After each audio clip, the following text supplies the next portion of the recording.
So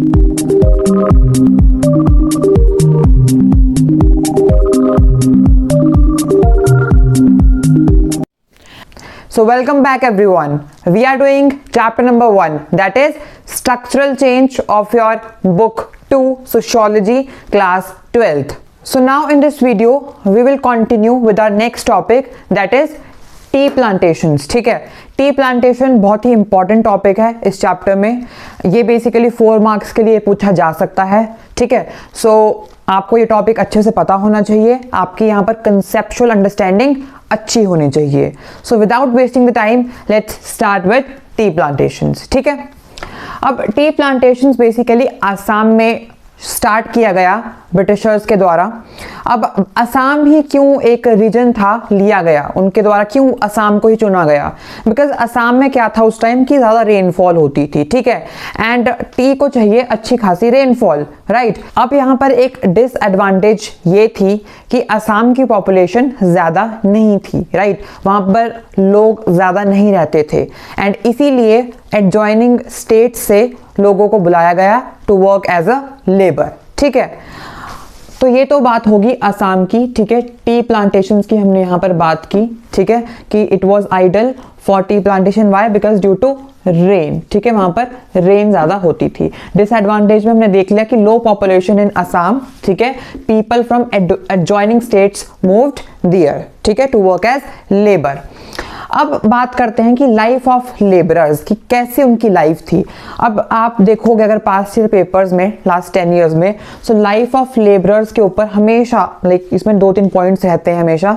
तो ये 2 marks के लिए स्पेशली क्वेश्चन आता है कि आपको एटलीस्ट 2 या 3 हमें यहाँ पर कुछ कंडीशंस बतानी होती है कि जो लाइफ ऑफ लेबरर्स के टॉपिक के अंडर आती है. ठीक है, so talking about the first point, that is colonial government used unfair means. ठीक है, अब यहाँ अनफेयर मीन्स का क्या मतलब है? अनफेयर मीन्स का मतलब है कि जो गवर्नमेंट थी उस टाइम वो उन लेबरर्स के साथ कभी भी अच्छे तरीके से पेश नहीं आती थी, right. They never ever supported those labourers, rather उनके साथ हमेशा फ्रॉड करना. ठीक है, और उनको बोलना कुछ और करना कुछ. ठीक है, एंड हमेशा उनके साथ cheating type of techniques use की जाती थी बाय द ब्रिटिशर्स. ठीक है, because Britishers wanted maximum profit and they were thinking that these labourers are foolish rubbish people and इनको जितना हो सके एक्सप्लॉयट करते जाओ, इनको यूज करते जाओ. ठीक है, तो इनका सिर्फ ये मकसद था कि इनसे जितना हो सके काम लो, काम लेते रहो,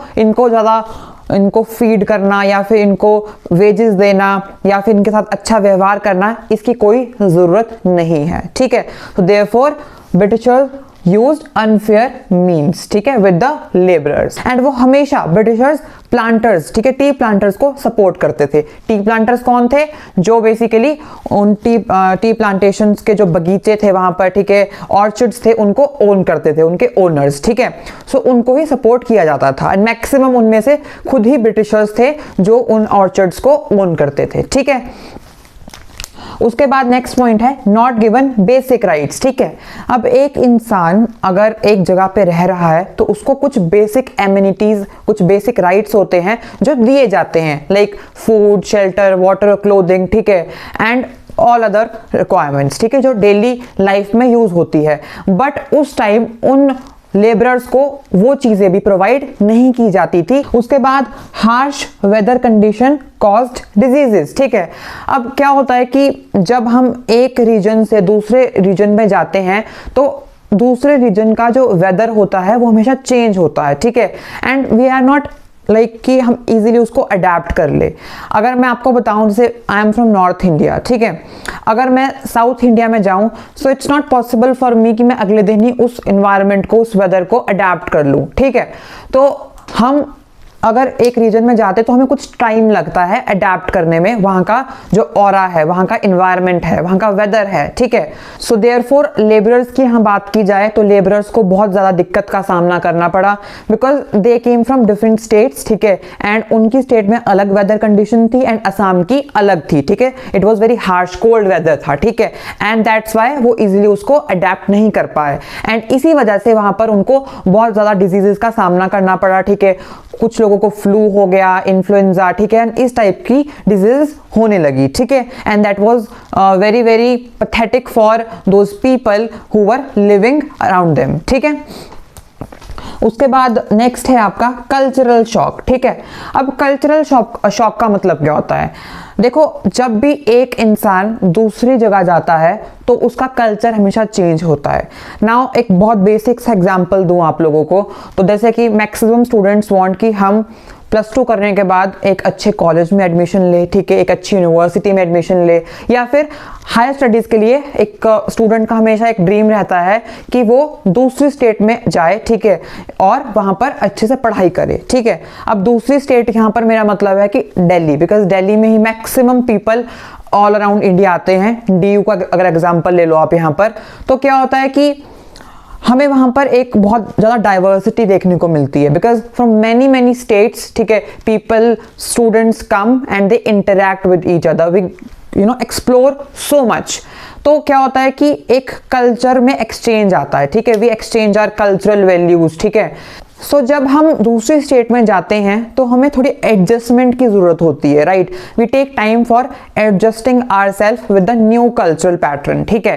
एंड ज़रूरी नहीं है कि हम दिल्ली का एग्जांपल ले, कुछ स्टूडेंट्स साउथ की ओर जाते हैं फ्रॉम नॉर्थ इंडिया, कुछ लोग वेस्ट से ईस्ट की ओर जाते हैं फ्रॉम ईस्ट टू नॉर्थ, तो मीन्स ऐसी मूवमेंट होती है। So therefore we take time to adjust with new people and similar happened with the laborers also, ठीक है। उस टाइम क्या था कि उनको थोड़ा एडजस्टमेंट की जरूरत थी जहां पर वो नए प्लेस में गए थे, but they were not able to adjust with that cultural pattern, ठीक है, and no one was cooperating also, ठीक है। So next point is living and working conditions were very bad. अब क्या होता है कि जब हम किसी वर्क फील्ड पे जाते हैं तो वहाँ पर अगर हमने काम करना है, ठीक है, चाहे वो कोई भी है, चाहे लेबरर है, चाहे वो एक बॉस है, चाहे वो कोई भी इंसान है, चाहे वो प्रोफेशनल वर्क कर रहा है, बट हमें वहाँ पर अगर काम करना है तो वहाँ कुछ ऐसी कंडीशंस होनी चाहिए, कुछ ऐसी फेवरेबल कंडीशंस होनी चाहिए जिसपे हम अपना काम अच्छे से कर पाए, कोई हिंड्रेंस ना हो, ठीक है। यहाँ पर ऐसा नहीं था, they were getting disturbed again and again, को टॉर्चर किया जाता था, प्रेशराइज किया जाता था, ठीक है, और बेसिक फैसिलिटीज भी प्रोवाइड नहीं की जाती थी, ठीक है। और एक बोलते हैं जो एक प्रॉपर हमें फैसिलिटी दी जानी चाहिए, ठीक है। अगर आपको काम करना है तो आपके पास औजार भी तो होने चाहिए उस काम को पूरा करने के लिए, ठीक है, चाहे वो कोई भी इंसान है। उनको हमेशा प्रॉब्लम आती थी ब्रिटिशर्स से, जो ऑफिसर्स थे उनसे बात करने में, वो डरते थे उनसे, इस वजह से हमेशा एक बोल सकते हैं कि जो बॉन्ड होता है वो कभी बन ही नहीं पाया उस तरीके का अच्छा वाला बॉन्ड, ठीक है, एंड दैट्स वाई उनको बहुत ज़्यादा प्रॉब्लम्स फेस करनी पड़ी। And the last point, low wages and penal laws, ठीक है। लो वेजेस, अब सपोज एक इंसान है, वो कुछ टाइम तक एक जगह पे काम कर रहा है, ठीक है, तो अब जब काम करता है तो ऑफ कोर्स ये बात है कि वो हमेशा चाहता है कि मुझे उसके बदले में कुछ मिलेगा। क्यों? क्योंकि उसको अपनी फैमिली को फीड करना होता है, अपने को फीड करना होता है, ठीक है, ताकि वो अपनी जो बेसिक डिमांड्स है लाइफ की वो पूरी कर सके, ठीक है। बट जब वो बेसिक डिमांड्स पूरी नहीं होती है तो एक हमें बहुत ज़्यादा दिक्कत आती है, ऑफ कोर्स ये बात, हमें बहुत ज़्यादा फ्रस्ट्रेशन होती है, ठीक है, बिकॉज जितना हमने काम किया है अगर हमें उसका आउटपुट ही नहीं मिले तो we feel very very disturbed in our life. And similar happened here also. जो लेबरर्स थे उनको हमेशा लो वेजेस प्रोवाइड की जाती थी, या फिर उनको टी प्लांटर्स के द्वारा बोला जाता था कि yes will pay you this much, but last में उनको उतना पे नहीं किया जाता था। सो देयरफॉर उनको हमेशा लो वेजेस प्रोवाइड की जाती थी, कभी भी उनको उतना नहीं दिया जाता था जितना वो डिजर्व करते थे। And penal laws, penal laws क्या होते हैं? बेसिकली ये कुछ लॉज थे जो कि ब्रिटिश गवर्नमेंट के द्वारा बनाए गए थे, ठीक है। And Y? बिकॉज पीनल का मतलब होता है पेनल्टी, एक तरह से मतलब पेनल्टी लगेगी, ठीक है। तो अगर किसी ने कुछ गलती कर दी, कोई छोटी मोटी भूल चूक होगी, तो या तो उसको प्रिजन में डाल देते थे, ठीक है, उसको हैवी पनिशमेंट मिलती थी, या फिर पेनल्टी चुकानी पड़ती थी, या फिर उसकी वेज काफ़ी मंथ्स की काट दी जाती थी, ठीक है। तो छोटे छोटे बातों पे उनको मतलब बहुत ज़्यादा रोक टोक थी, ठीक है, और पीनल लॉज बनाए गए थे। सो इन शॉर्ट क्रक्स में बोला जाए तो लेबरर्स की लाइफ बहुत ही ज़्यादा मिजरेबल, बहुत ही ज़्यादा टफ लाइफ थी, ठीक है, and they were not happy with their work, ठीक है। एंड जब एक इंसान अपनी लाइफ में अपने काम से खुश नहीं होता है तो वो हमेशा कभी भी अपना 100% नहीं दे सकता है, ठीक है। So this was about T plantations and life of labourers. अब अगर हम यहाँ पे बात करें लाइफ ऑफ प्लांटर्स की, ठीक है, प्लांटर्स कौन? Again those people who were very rich elite, ठीक है, जो कि एक प्रॉपर जो टी गार्डन था या फिर जहाँ पर टी प्लांटेशन की जाती थी उसको ओन करते थे, उसके मालिक थे, ठीक है। सो उनकी लाइफ कैसी थी? Of course lived with families, उनको तो फैमिलीज के साथ रहना अलाउ था। जो बेचारे यहाँ पर हमारे लेबरर्स थे, ठीक है, वो अपनी फैमिलीज के पास नहीं रह सकते थे, या फिर अगर रहते भी थे तो फैमिलीज को भी साथ काम करना पड़ता था, या फिर उनकी फैमिलीज गांव में जहां से वो आए थे वहां रहती थी। बट यहाँ पर जो प्लांटर्स थे वो अपनी फैमिलीज के साथ, अपनी वाइफ्स के साथ रहते थे, ठीक है। लग्जूरियस लाइफ थी उनकी, बहुत अच्छी लाइफ थी, उनको हर एक फैसिलिटी प्रोवाइड की जाती थी, ठीक है, and every sort of thing जो उनको रिक्वायर्ड थी वो टाइम टू टाइम दी जाती थी, ठीक है। लार्ज नंबर ऑफ सर्वेंट्स, ठीक है, हर टाइम उनकी देख रेख में सर्वेंट्स थे, कुछ भी हुआ सर्वेंट आता है, उनको सर्व करता है एंड गोज, ठीक है। तो सर्वेंट्स थे। Lifestyle was expensive and materialistic, ठीक है, एक्सपेंसिव था, वो कभी भी कोई चीप क्लोथ नहीं पहनते थे, चीप चीज नहीं लेते थे, सस्ती चीज नहीं लेते थे, हमेशा वो एक्सपेंसिव चीजें पसंद करते थे, ठीक है। एंड मटेरियलिस्टिक, ठीक है, मटेरियलिस्टिक का मतलब होता है कि जब एक इंसान किसी इंसान को सिर्फ काम तक याद करता है, उसको सिर्फ काम से मतलब रहता है, ठीक है, उसको कोई ऐसा नहीं होता है कि यस हमें कोई एक बॉन्ड अच्छा बनाना है किसी इंसान से, ठीक है, या फिर किसी के साथ अच्छे से बात करनी है, ठीक है। मटेरियलिस्टिक सिर्फ कि पैसों से मतलब है, ठीक है, only with the materialistic things, ठीक है, नथिंग एल्स, ठीक है। So they had this kind of attitude and silverwares and bathtubs, ठीक है, हमेशा उनके पास मतलब हम बोल सकते हैं कि ऑर्नामेंट्स भी उनके सिल्वर गोल्ड के होते थे, ठीक है। सो इन contrast with this was the life of planters, ठीक है। So now let's move to the next topic, that is industrialization in independent India, ठीक है। अब इंडस्ट्रियलाइजेशन इन इंडिपेंडेंट इंडिया एक बहुत ही ज़्यादा इंपॉर्टेंट टॉपिक था उस टाइम भी और एग्जाम के पर्सपेक्टिव से भी, ठीक है। देखो आफ्टर द इंडिपेंडेंस इंडस्ट्रियलाइजेशन एक बहुत बड़ा इशू बन चुका था। क्योंकि हम इंडिपेंडेंट तो हो चुके थे, राइट, बट अब हमें अपनी इकोनॉमी को भी स्ट्रॉन्ग करना था। हमारे ऊपर एक प्रेशर था कि अब हम अपनी इकोनॉमी को स्ट्रॉन्ग कैसे करें, ठीक है। सो बेसिकली इंडस्ट्रियलाइजेशन के ऊपर बहुत फोकस किया गया, ठीक है। एंड स्वदेशी मूवमेंट, ठीक है, स्वदेशी मूवमेंट को बहुत ज़्यादा प्रमोट किया गया। स्वदेशी का मतलब क्या होता है कि अपने देश, ठीक है। सो स्वदेशी मूवमेंट में अपने देश की जो चीज़ें थी उनको ज़्यादा यूज़ करना, ठीक है। आई वांट कि आप थोड़ा हिस्ट्री में जाएं, ठीक है, मुझे कमेंट सेक्शन में बताया पूरा स्वदेशी मूवमेंट के बारे में, ठीक है। देन मॉडर्न आइडियाज़, ठीक है। अब यहाँ पर मॉडर्न आइडियाज़ से मतलब है कि modern ideas made people realise that poverty was preventable. इसका मतलब ये है कि अब लोगों को समझ आने लगा कि हम पॉवर्टी को प्रिवेंट कर सकते हैं। कैसे? अगर हम कुछ टेक्निक्स, कुछ स्ट्रैटेजी, ठीक है, कुछ प्लान्स को फॉलो करें, ठीक है, एंड अपनी कंट्री को और मजबूत बनाएं, ठीक है, इंडस्ट्रियलाइजेशन को प्रमोट करें, एंड देन द पॉवर्टी, ठीक है, जो हम एक तरह से बहुत ज़्यादा गरीब बनते जा रहे हैं, ठीक है, हमारी कंट्री की जो इकोनॉमिक वैल्यू है, ठीक है, और जो इकोनॉमिक स्ट्रेंथ है वो डाउन होती जा रही है, ठीक है, so that can be prevented, ठीक है। यहाँ सिर्फ पॉवर्टी से यही मतलब नहीं कि जो गरीब लोग आप देखते हो, नहीं, पार्टी का यहाँ पर ये मतलब है कि जो हमारी कंट्री की उस टाइम हम बोल सकते हैं कि एक जो ग्रोथ थी वो बहुत डाउन चली गई थी, ठीक है, हमारा जो इकोनॉमिक स्ट्रक्चर था it was getting down day by day, तो उसको हम इम्प्रूव कर सकते थे अगर हम अपनी कंट्री में एक इंडस्ट्रियलाइज्ड पैटर्न में, ठीक है, अपनी जो एक हमारी इकोनॉमी है उसको आगे बढ़ावा देते, ठीक है, एंड डेवलपमेंट की ओर जाते, ठीक है। एंड वी डिड ऑल्सो, ठीक है, स्लोली एंड ग्रेजुअली हमने किया भी, right. So therefore at that time rapid industrialisation was required. Rapid होता है फास्ट, ठीक है, so that you know we can make our economy more strong and heavy machine making industries, ठीक है। अब हमें जो मशीनरी थी उसको भी इंट्रोड्यूस करना था, हैवी मशीनरी को, जिससे मास प्रोडक्शन हो एंड ऐसी मशीन्स जिनसे ज्यादा आउटपुट निकले एंड इन शॉर्ट वो ज्यादा सरप्लस दे, ठीक है। उसके बाद डैम्स को बहुत ज्यादा इंपॉर्टेंट कंसीडर किया गया। व्हाई?